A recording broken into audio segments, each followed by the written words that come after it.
This video is sponsored by Squarespace.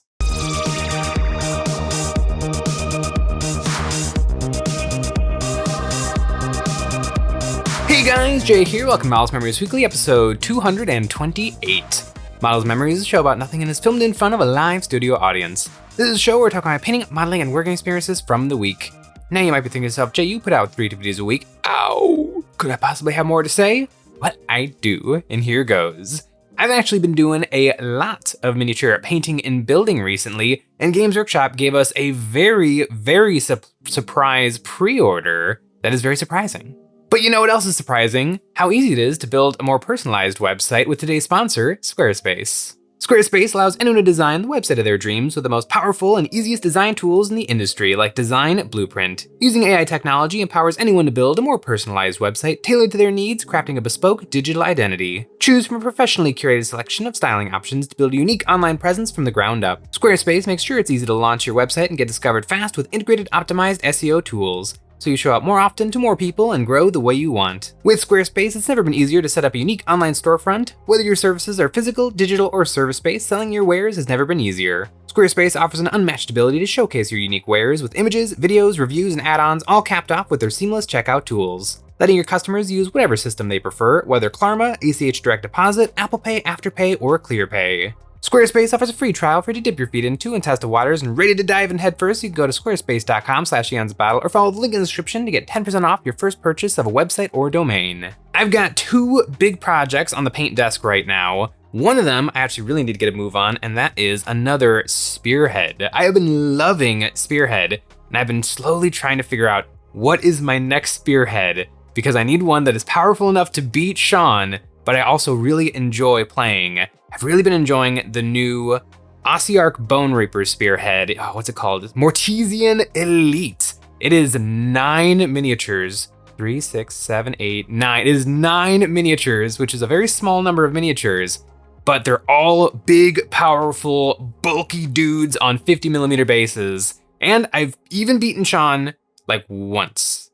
But that's pretty good considering that Sean has been playing a lot of new vampires and corn blades of corn, and those are some beefy, chunky spearheads. One spearhead that I've played around with and I've kind of come back to is Skaven number 2. So there's the claw pack spearhead, and then there's the warp spark spearhead, and I'm building the warp spark spearhead, and that includes this little sucker. This is the warp lightning cannon, or the warp cannon, the Ratlin warp cannon. This guy is really fun, although in game it might be a little bit of like a tricky piece. Hopefully Sean doesn't watch this, but this guy, decent amount of strength, decent amount of health, decent amount of survivability, crazy shooting. That's kind of just a big act. I don't know if I actually need to shoot this guy every single turn. It's amazing. D6 shots. You roll 2d6 to see how many shots you get, and then you roll that number of dice, and for every 4-up, it causes a mortal wound. Incredible, but averages out to 3. It can spark really high. I was actually playing against this spearhead once, and my opponent got 8 mortal wounds on me, which was devastating. But typically, you can hope for 3. And 3 mortal wounds is not that good. Really, using this sucker to move block, or to hopefully maybe, you can't really hold down an objective with this, with objective control 2, but you can hopefully move block. Like if I can tie up his cavalry for most of the game with this sucker, that would be more valuable than 3 mortal wounds a turn, while the rest of my spearhead actually plays the game and hopefully wins me the game. But this is an older kit from Games Workshop, and it was absolutely delightful. It's actually kinda small and cute compared to a lot of more modern 40k vehicles, but I really enjoyed putting this sucker together. Like Skaven, it takes a little bit to build because I'm a very slow Warhammer builder, but the actual stuff paints up really fast. I could do a Skaven army for Age of Sigmar. It feels like it wouldn't even be that much work. I got the entire Skaven Tide box done in like 2 days. Like the rats paint up really quick. But speaking of things that are not painting up really quick, I have been making some okay progress on my Nekrons. I have a 2,000 point Star Shatter Arsenal list that I think I'm going to be able to play pretty well at like upcoming tournaments and RTTs. And the two heroes that I need for this force is Trazine the Infinite and a Hexmark Destroyer. I've got the bases done on these guys now, and once I finished the bases for these guys, I kind of noticed that my basing might be out of control. These guys have some pretty ridiculous tactical rocks, but I think they look really, really good. It's definitely the upper limits of how crazy these bases are. I don't even know the meaning of put down a layer of Agrellan earth and then a grass tuft. Like, I can't do it. I need to add some cork and some height and some shape to the bases. But I feel like it really does help with the silhouette and the look of these suckers. Like, Trazine the Infinite, he's a little shriveled guy. And I think having this big, proud base underneath him does help to make him look a little smaller, even though in actuality, this guy is enormous. Like, he towers over the rest of my Nekrons. But he is meant to be just a little wizened old wizard. So I think having that gigantic base underneath helps a lot. I also have dropped this guy, and so I accidentally broke his staff off, and it's currently on there with just a little bit of poster putty. But I figure I'll leave it poster puttied until I get all of the freehanding done on his cape, and then I'll glue him back together for realsies, and then he'll be ready to go until I break him again. And the Hexmark Destroyer, this kit has definitely grown on me a lot. I didn't love it when it came out, but now that I actually have one and I've played with this guy a couple of times, I really like him. And this guy, he's meant to drop in and just shoot his pistols as many times as possible, which is very possible because he can do free Overwatch. And so, like, this guy, he doesn't do a ton with his pistols, but he does get to shoot them quite a few times. So in like 2 turns, I might shoot with him 4 times, which is really, really good because by turn 3 or 4, he's probably dead. But until that time, he will have done some seriously nice work for me. And he also has a monstrous base. What do you do with gigantic bases? I'm having that same problem with the Warp Engine. Like, this guy is on the monstrous 120 millimeter oval, the flying stand base as it's known. How do you fill up that much room?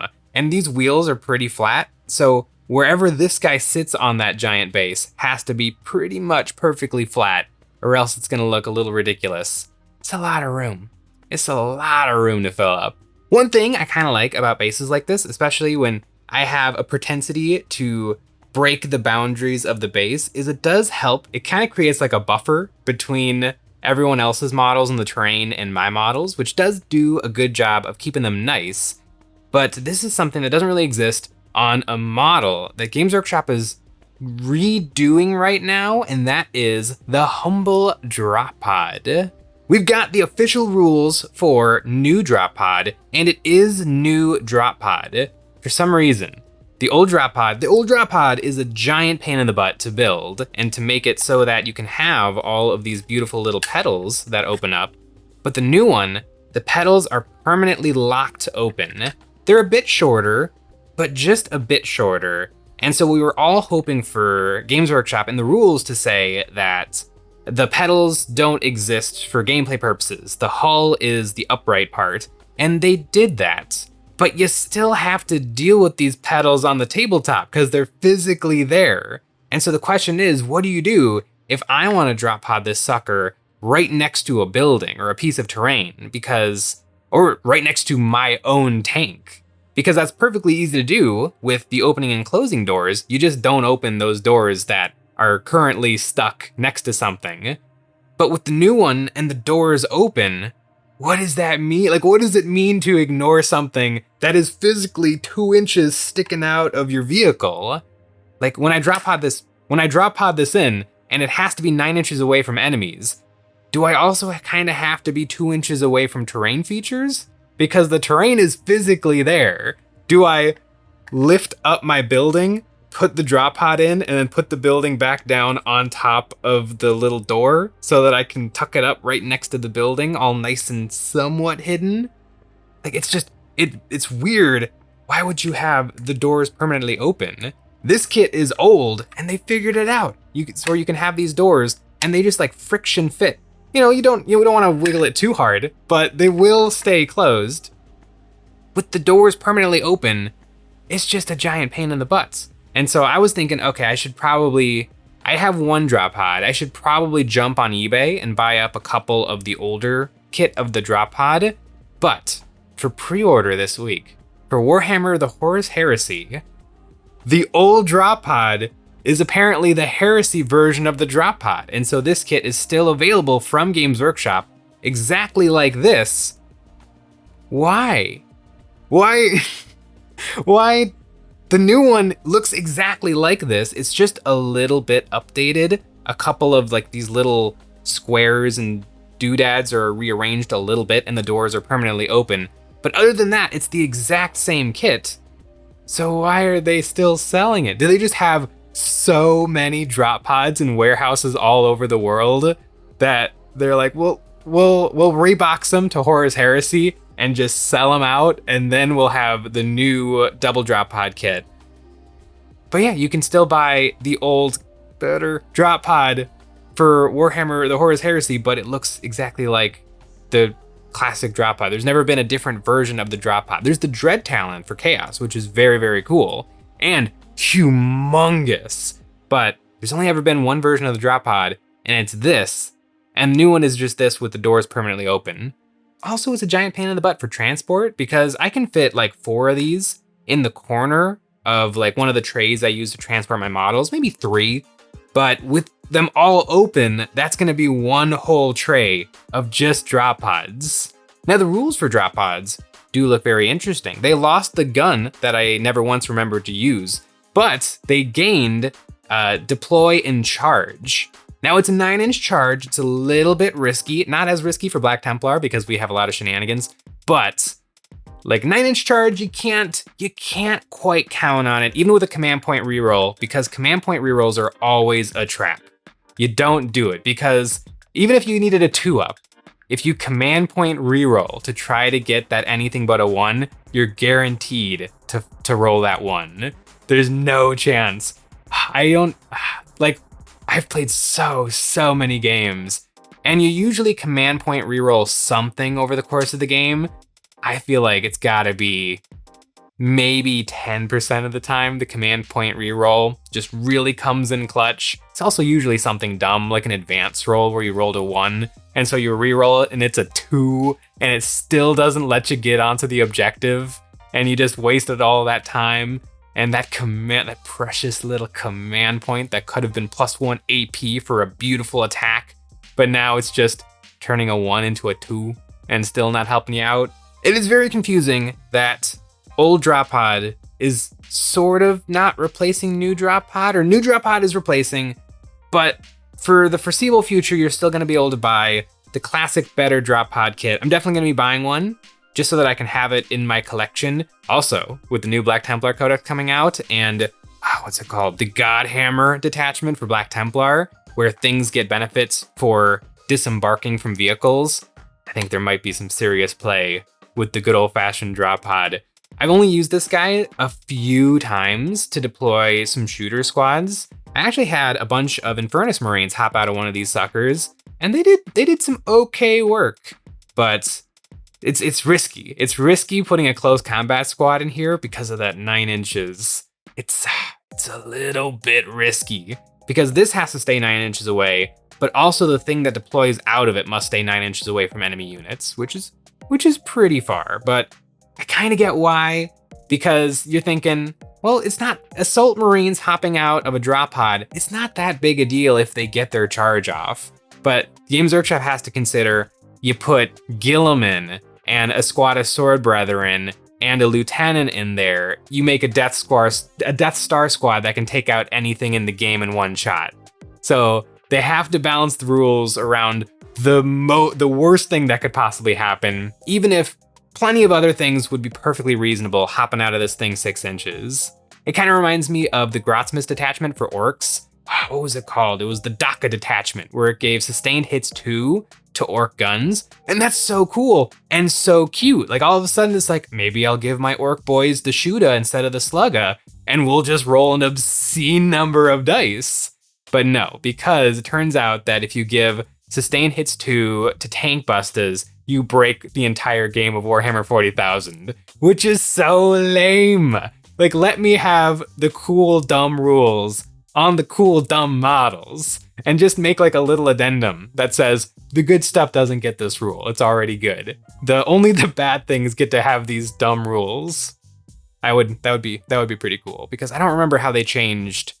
They took away the sustained hits too, and I want to say they gave them like lethals or +1 attack or something. I don't know. I have not heard much of the Grossmist attachment since it got uber nerfed.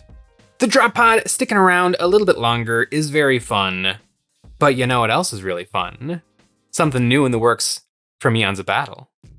Check this out. This is our most ambitious project ever, a collaboration between Eons of Battle and Trench Crusade, the Catacombs of the Blessed Dead. This will be a game found campaign of our most ambitious terrain ever. We've been working on this since January, and look at it. It's so pretty. This board right here, it's made out of wood, and it was made out of wood for a very specific reason, and you'll see why on Monday. But oh, it's been so long. It's been so long in the tooth, and now it's right here. The Catacombs of the Blessed Dead. Delve below the ruined earth to fight your battles in the maze, the labyrinth, covered in skulls and decorations and death. We've played on this quite a few times now. It's pretty cool. Some folks actually got to see some of this stuff in person this year at Adepticon. We brought some prototypes for the Death Wish Games painting competition, and they got to paint on those prototypes, and I painted up a bunch of prototypes, and it was pretty wizard. So much has gone into creating this epic vision of the Catacombs. And in addition to this officially licensed Trench Crusade terrain, for the first time ever, we have our own Eons of Battle miniatures, the Catacomb Sappers and the Grace of Flesh. We played some practice games, and I can report that I have beaten Sean with both the Sappers and the Grace of Flesh. The pre-campaign is up now. You can follow to see what we're offering, linked in the description below, and you can get a free piece of terrain and be the first to know what else is coming. And if you guys have any questions or are curious about the Catacombs of the Blessed Dead, you can leave some comments on the GameFound page. This project has been an absolute labor of love and has really bumped up the number of tiny little skulls I've painted. And like, I paint a lot of tiny little skulls, but this was a lot of skulls. Lots and lots and lots of stuff on the painting desk. I need to find some time to actually start to bang out some of these projects, because new projects are also starting to pile up. In theory, I'm painting up my Blood and Plunder force, but I do need to get some of these other things. I'm gonna be playing with this guy in a couple of days. I have only so many hours before I need to shoot Sean in the face with this sucker. So this is probably first, and then the Nekrons, maybe a drop pod. I gotta play my Black Templar. Whew. I got a full plate, but it's a lot of fun. Thanks for watching.